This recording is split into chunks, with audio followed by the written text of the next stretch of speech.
Why does the Battle of Marathon still amaze people around the world? It was a fight between two very different powers, Persia, the biggest empire in the world, and the Greek city-states, small and often fighting among themselves.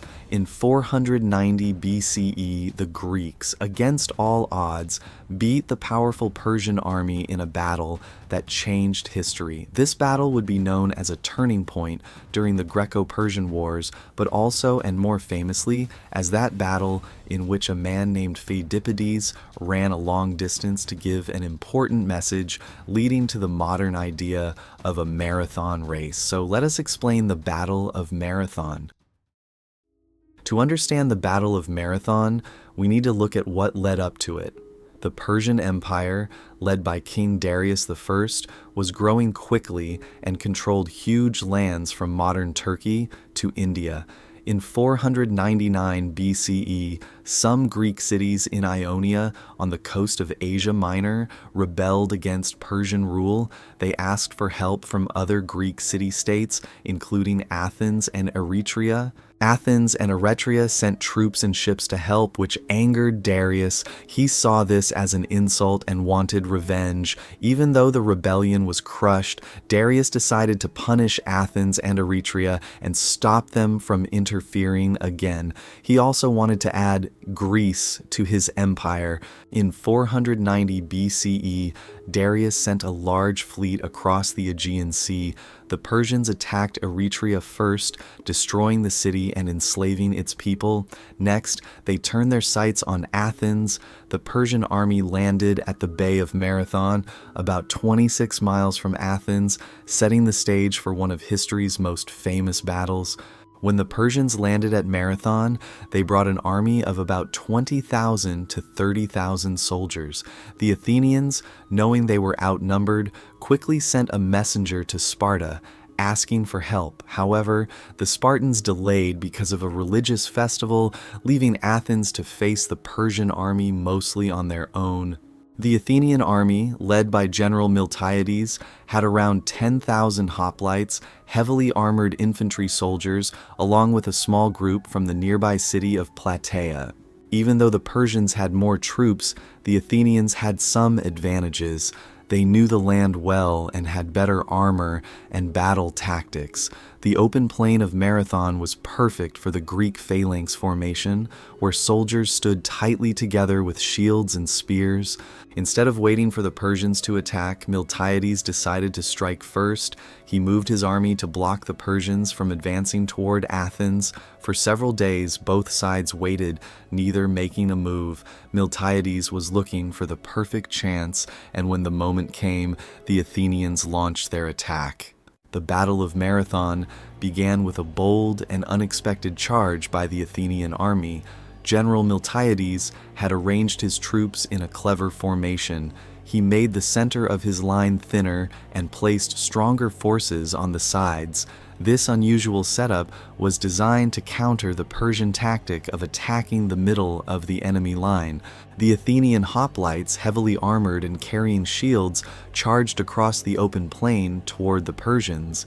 Despite their heavy gear, they covered the distance quickly, surprising the Persian forces. When the two sides clashed, the stronger Athenian flanks quickly gained control, pushing back the Persian soldiers. Meanwhile, the thinner center of the Greek line held long enough to keep the Persians occupied. As the Persian center pushed forward, the Greek flanks closed in from both sides, trapping the Persians. This caused confusion and panic among the Persian troops. The Athenians took advantage of this, forcing the Persians to retreat toward their ships. Many Persian soldiers were killed as they fled, and some drowned in the nearby marshes. By the end of the battle, the Athenians had won a decisive victory. They defeated a much larger Persian force and protected their city from invasion. This was an incredible achievement, especially given the odds they faced. The Persians suffered heavy losses while Greek casualties were low. It was a huge victory for Athens and a major turning point in their fight against Persian control. After the battle, the remaining Persian forces retreated to their ships, hoping to sail around and attack Athens directly. However, the Athenians were ready.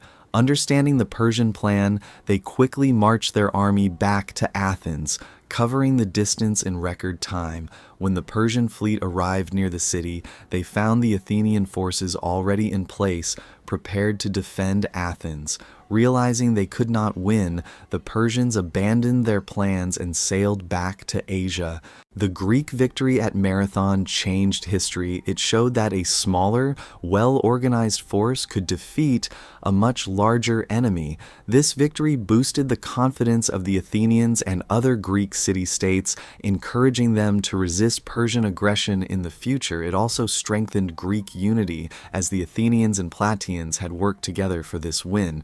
But now, what about that Phidippides and the legend of him running a marathon? Well, according to the story, a messenger named Phidippides ran from the battlefield to Athens, about 26 miles away, to deliver the news of the victory. Upon arriving, he is said to have shouted, "We have won," before collapsing and dying from exhaustion.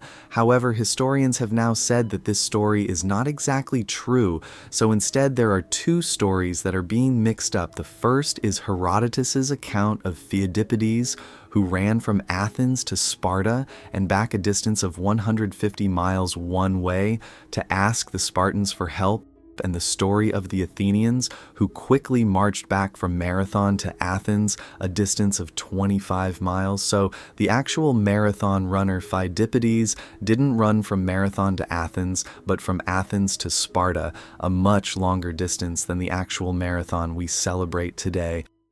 So, in the end, the Battle of Marathon was an important moment in Greek history. It showed the Greek city-states that they could defeat the powerful Persian Empire. The story it inspired about a messenger running from Marathon to Athens might not be completely true, but it still became well known. This battle gave the Greeks confidence to fight against the Persians in the future, and its memory is still honored today through marathon races. And with that, thanks for watching. If you enjoyed this story and want to learn more about incredible moments in ancient history, don't forget to like, comment, and subscribe.